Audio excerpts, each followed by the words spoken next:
The UN says that we're not allowed to guard our citizens. We're not allowed to protect our citizens. We're not allowed to use drone capabilities on drug runners. We're not allowed to go into Mexico and hit these cartels. Even though 100,000 people are dying at least yearly from this. Isn't it amazing why we think that UN has power? A study came out and showed that UN and NATO would be nothing. It would be decimated without our seal of approval and our money. So why don't we just quit funding them and do what we want to do? Might be the best plan. Also, we're going to discuss the dangers of living in the city. And it comes from, statistically shown, one group, one race. I'm going to show you the numbers so that way you don't doubt me. But if you are a white conservative living in these areas, you better watch out. And if you're a white Christian conservative that supports Jews, you really better watch out. We're going to discuss the cities and some of the crime waves that are going on, along with how they try to perpetuate support still for the ones that are committing the crimes. It's mind-blowing. We're also going to discuss what Mr. Bill Gates just said. It will blow your mind. You know, he had the ear of the president. We think that that could be good because maybe he'll come around. No, he's not. He's back in India saying things that you won't believe. And then also, Pete Hegseth, Department of War, which is kind of weird that we call it that now, is doing an internal audit on Bill Gates funded companies like Microsoft and some of the channels that they've allowed for other people to look at their information. Are we allowing for a breach of our own government to these big players? We're going to talk about all this and talk about a ton more stories. So let's dive into these stories today. This video starts right now.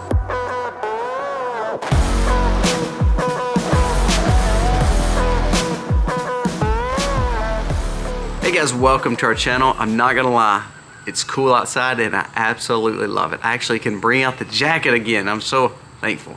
I love this fall season. As you see the pumpkins, it is my favorite season to go into fall, Christmas. Love it just because I love the cool weather. I love the changing of the season and it's just special to me. So I hope that you're enjoying your day as you start off your week. Guys, so let's talk about these stories because some of these are very serious. Some of these are they help you understand where we're at and help you make a decision to say, you know what, maybe Colby was right about this UN NATO thing. Let's dive into that story first. So there was a story that came out that UN said there will be no more. This is literally a command from UN. There will be no more killing of drug runners. We cannot do that and we cannot allow it. The UN just told the US to chill out after American forces blew up nearly in Venezuela. They killed 11 people accused of smuggling drugs. The Trump team said it had to be done. The UN and of course the libertarians, the rhinos, the Democrats, they're all up in arms about it. But let's think about this now. Our cities. Over 100,000 people are dying yearly from drug use. They said that over the last 5 years, there has been more die of drug use other than heart disease from probably some other things. But anyways, well, I digress. There's been more people die in the cities from drug use, especially younger adults, than any other thing that they're dealing with. And we don't believe this is a problem. All of a sudden, UN comes out and says, no, you're not allowed to do that. There's a story that came out just 2 days ago and said France, United Kingdom, along with everyone that's part of NATO, could not function without the US government and weaponry. Meaning without the US, NATO is no more. But we're letting them set policy. Same thing. Same study showed that UN, without America's funding and without America backing, without America taking care of them and footing their bills, they would be worth nothing. They said they would be decimated almost like what we did with the WHO. They would be just a talking head and actually have no power across the world. Now, to me, we should have got out of the UN a long time ago. I think they did some laundering things with Clinton, with Gates, all that kind of stuff is a little strange. But to be honest with you, they're the ones holding up a lot of the goods that it's supposedly supposed to go into Gaza, and they want to blame Israel for it. They always have a premonition to blame America and blame Israel when they can. So why do we keep funding them? This opportunity to, hey, if you're committing crimes, if you are drug smuggling into the United States, I think we have all the right to make sure that you're not doing that anymore. This sends a strong message. Now that kind of leads me to the cities. I mean, again, we're talking about the dangers of the cities. If you are a white conservative, if you're a woman, if you are a feeble man, if you're one of those ones who like to jog at night, if you're on the streets, if you're on public transport, you better watch it. You are getting to a point where you can't go and actually be safe anymore. I want you to look at these numbers. This is a chart, and I want to bring up first because it kind of goes along with what I'm talking about and how dangerous we've seen with all this going on. If you look at this chart, it shows that white males, Hispanic males, black females, Hispanic females, white males. Do you see the only set of numbers that are in the reds is black males murders per 100,000. From 15 to 64 is up. From 15 to 24, 25 to 34, basically overwhelmingly up 200 something percent, 119%. Projected lifetime, meaning it shows that the white males, even the Hispanic males, are not even close to black males. We wonder why our cities are in chaos. Benny Johnson just shared a story of a woman that was literally shot point blank, execution style, in broad daylight in Philadelphia. Nothing's happened. It's like a third world country. Now, I don't like Tate at all. Andrew Tate to me is a sleazy scumbag, but I do love what he just said here. He said, "You're safer in Moscow than you will ever be in 99% of all American cities." He's right. We've allowed our cities to become nothing. Did you know this story dealing with this black guy that killed this Ukrainian girl? I want you to look at these numbers. This will blow your mind. This will absolutely blow your mind. When the story broke of George Floyd, 74,221 AP articles were wrote about this man who absolutely died of a drug overdose, not hands of police. Listen to this. This is so sad. It almost makes me get emotional about it. This poor girl, I don't know nothing about her. She could have been a complete liberal. I'm just saying, poor thing. She walked into a Subway. This guy stabbed her. If you do an AP news search, not one AP story on her. You can't hate cable news or the media enough. Not one. 74,000 done on George Floyd. 0 done on this girl. And what makes this even worse? What makes this even worse is that, look, Wikipedia, they're taking her name off too. Trying to get that information out of there. Now, you thought that was bad. The mayor came out and she is now stating that it wasn't the black guy's fault. It was the fact of mental illness and struggles in the black community in inner cities. That we can't rid ourselves of these murders and crimes. That things just happen. And we will try our best to help this family, but also help the people that are struggling. Now, that's a load of crap. Sorry. A load of crap. You know what you could do? You bring back public executions. You bring back capital punishment. Not 30 years in jail. You do it in the days like a lot of countries are going back to, where you convict them, you put them out there, you give them a chance to repent, and ask for forgiveness to the family, and after that, capital punishment. You do public executions, you wouldn't have this kind of crap in the cities anymore. But no, we want to masquerade that it's okay. Did you see those numbers? Let's go back to that. Over 200% of all amounts of murders dealing with this black race, is only 13% of America. And they said only 7% is probably black males. And you're telling me they stand for over 50% of the crimes and homicides and murders in America? There's a problem there. You know what we need? We need more capital punishment and more prisons. No doubt. And look, I'm not talking about prisons like you go sit in a dormitory and play PlayStation. I'm saying work prisons. You put people back to work. No matter what color they are, no matter if they're woman or man, you put them back to work in the fields, raising food, working hard labor, and I promise you, things are going to change. I'm so sick of this right here. This is ridiculous. That, look, I have four daughters and a wife that are very special. I mean, the most special people in the world to me. I wouldn't trust them to go to Walmart right now. You ask my wife. I'm very, very conscientious of them not going. I want to tell you 2 stories. I'm going to blow your mind, and you could go back and watch my wife's video on this. My wife was kidnapped back when we were dating, over 20 years ago now. My mom was kidnapped, taken hostage back in the early 90s when they owned a store years ago.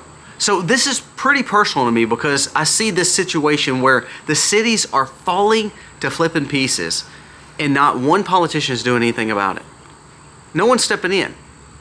Trump should call for this guy to be publicly executed. Again, will it happen? No, but the point is, this guy had 13 prior arrests. You know what you should do? Go after the judges and the cities that allowed him to walk free.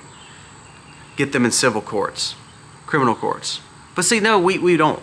Have you realized that we've not really arrested anybody dealing with exposing crime? We've not really done anything from the Congress side, the Senate side, or the DOJ side. I mean, we get a few people that no one knows. You kind of arrest some people and you kind of make it like that's a cheerleading thing. But honestly, what are we doing? We're allowing UN to set policy. We're allowing these judges to spend in office for 7 months to overrule the president. You're allowing John Thune, the Senate leader, who won't even allow Trump's people through? Weak men. This all goes back to weak men, guys. Weak men. It's kind of like the Karen that went and stole the ball from the family. You got two problems there. Feminism, liberal woman that's going crazy, and the man who won't say, get out. Get away from me. Weak men. Weak men has made this mentality. Weak men has caused the cities to fail. And when J.B. Pritzker and Gavin Newsom, and even some rhinos, Republicans, even Rand Paul, who's like taking up for the drug criminals because they didn't get due process. Screw that, Rand Paul. Screw that. These guys, they didn't give due process to the person they're giving drugs to on the city streets that are literally, I mean, dying in the streets. But due process. That makes perfect sense, Rand. This is where libertarians are absolutely loco. I'm a Christian conservative libertarian. The reason I say that is I just don't want you to tax me. I don't want you to penalize me. I want to have less regulation. But I'm not losing my mind to think that everybody has due process and we should have open borders and no wars are going to happen. No, there's evil in the world and we have to protect it. First of all, we should start with defending our own waters, because this guy was going and this boat was going to places that it shouldn't go to ultimately cause problems and detriments to America. But not only that, the cities.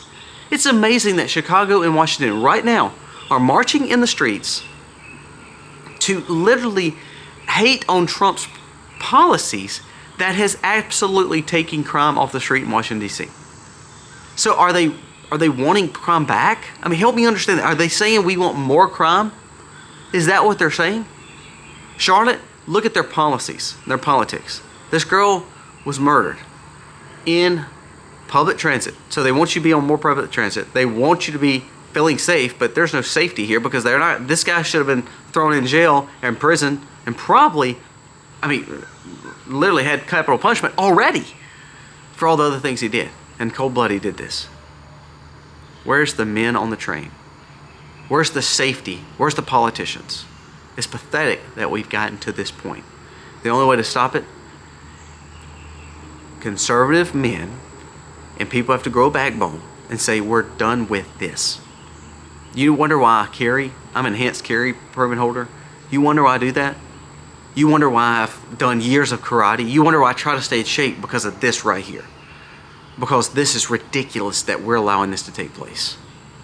Stay out of the cities, and if you live there, you better be figuring out something. Because these Democrats are going to put you in a third world country. That's what's happening right now. Now, you think that Bill Gates is maybe getting wiser, becoming more conservative. Trump's hanging out with him more. He's trying to do innovative things to help us. Listen to this. Here we go. Bill Gates praises India's digital public infrastructure. A combination of biometric, digital ID, bank accounts and payments as foundational for keeping tabs. Listen, did you hear what he said? Quoted. He praises India for keeping tabs on farmers, monitoring the people's health records, and helping with climate problems. He's basically stating this is the program that he is wanting with the patch, with the RNA, with the development of new technology that he was trying to push Trump in with the technocrat dinner the other day. He wants to praise India. He is praising India for their digital infrastructure, which includes biometrics, digital ID, bank accounts, payments, foundational for keeping tabs. There's the key word, keeping tabs on farmers, but on public records. No, he didn't say that. Listen, monitoring people's health records, private data. He wants. You don't believe that's enough? Pete Hegseth just came out last week said he just announced an internal audit on Bill Gates founded company, Microsoft Digital Cloud, for literally helping Chinese nationals to be able to hack into the systems. Now, Bill Gates founded Microsoft doesn't mean he's over this. But don't you think that a lot of times when we see all these people getting our information, that probably can't be good? Don't you think with Chinese nationals and a company that's supposed to be sitting at that table, remember they were sitting with Trump at the table, all those technocrats, you would think that they would allow for backdoor access for Chinese nationals to get into our system and get our biggest secrets when it comes to military? This is the kind of stuff that we've got to stop. But you know, we can't stop it. You can't stop it. I'm sorry. You can't stop it. I've been watching a show, you may not even care, but it's a show about billionaires. And I'm not against people making money. I'm a capitalist. I want people to make as much money as they can. But not to a point where they're looking for power and have a God complex. And that's kind of what happens. That's why I kind of go back to the fact of, I look at people like Bill Gates, and all he's done is input himself into UN, input himself into the 2020 situation, input himself in all these other situations. Hey, did you know this? I want to give you a little word of what's fixing to happen. It started in August and September. It's going throughout the year. Listen to this. If this is not some crazy, shady stuff. Have you ever heard of Pegasus? Have you heard of Pegasus? Operation Exercise Pegasus. Now, what is that, Colby? Tell me. Exercise Pegasus is a major national level simulation of the United Kingdom and scheduled from September to November, classified as Tier 1 exercise that involves ministerial participation and activation in cabinet office briefing rooms. You're like, Kobe, that doesn't make any sense. Here's where it gets good.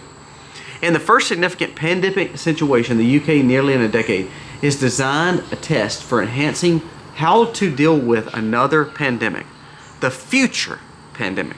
We want preparedness. The exercise goes with airborne pathogen scenarios, testing the UK responses along with getting with resilient forums and other stakeholders. Doesn't that sound familiar to globalists?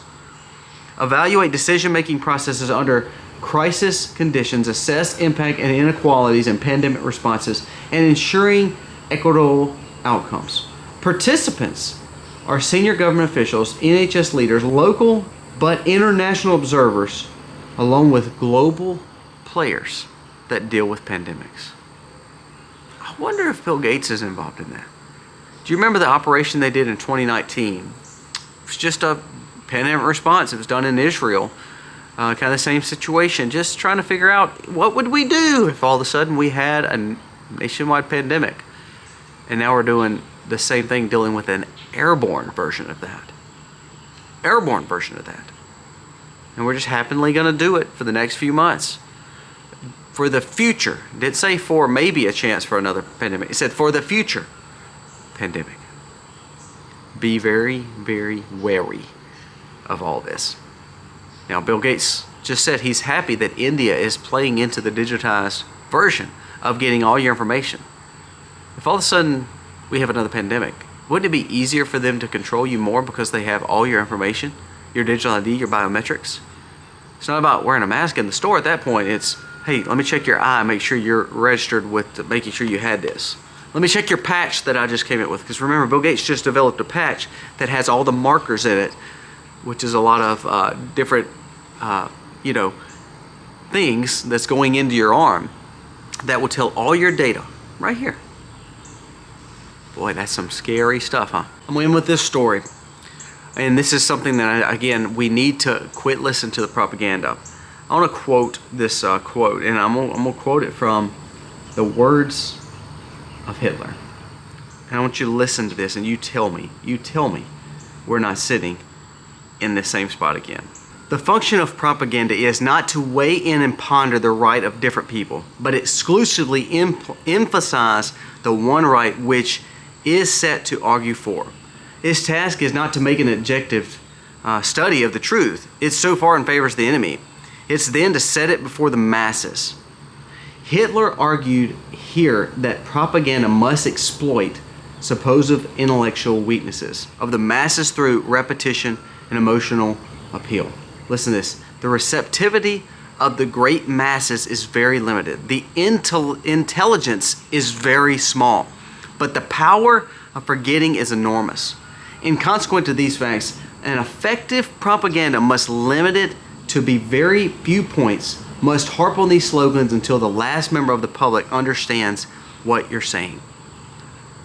If they can say something over and over and over and tell you Trump is bad and tell you the cities are safe, and even though you're seeing with your eyes that that's not true, but if you hear it and hear it and hear it, that's how they made people believe in the mass execution of people in Hitler's day. That's how he made the German people believe, because all he did is he said, I knew simple points. And I knew that people wouldn't be intelligent if we could indoctrinate them early. That's why my focus was school. That's why my focus was kids. That's why my focus was young adults. Because he said, I knew my propaganda would work. Now you think about all the things you heard back in 2020. Now I want you to listen to this doctor, because it proves the point that sometimes we're led astray to believing anything that they want us to believe. Like biometrics and digital ID is good. Like convenience is good. Like safety is good by bringing in crime in the cities that is actually white people's fault. Listen to this. Maha Chief Medical Examiner. He's an advisor. Listen to his quote, and this is from one of the supporters of RFK, and he's talking about UK. Listen to this. He said, not one single person should have been put with this. He said, this is better to describe not as a normal shot, but he said as gene therapy. He said, highly likely that these CV19s have been significantly factored in the members of cancer just in the royal family. What he was talking about, he said, we were so duped to believe this. He said, now we're seeing this rapid rise of cancer to where we need rapid drug use, meaning pharmaceuticals, where we see rapid deaths. And honestly, all it was gene therapy. And it was pretty much in full control. They used propaganda to tell us what we should have believed. And still to this day, RFK went before the Senate the other day. There's been more people sharing on the liberal side how they're sharing explicatives and how they're getting all these extras in their arm just in correlation and like putting the middle finger up to RFK. It's amazing if people would just be intelligent. But like Hitler said, sadly, and like the Muslim cleric said last week, sometimes it's easier to brainwash the foolish than try to reason with intelligent. We can make you believe anything if we put it in front of you enough, and that is scary. Guys, let me know your thoughts for the day. Be careful. Prepare in the cities. A lot's going on. God bless. Yeah. Be free.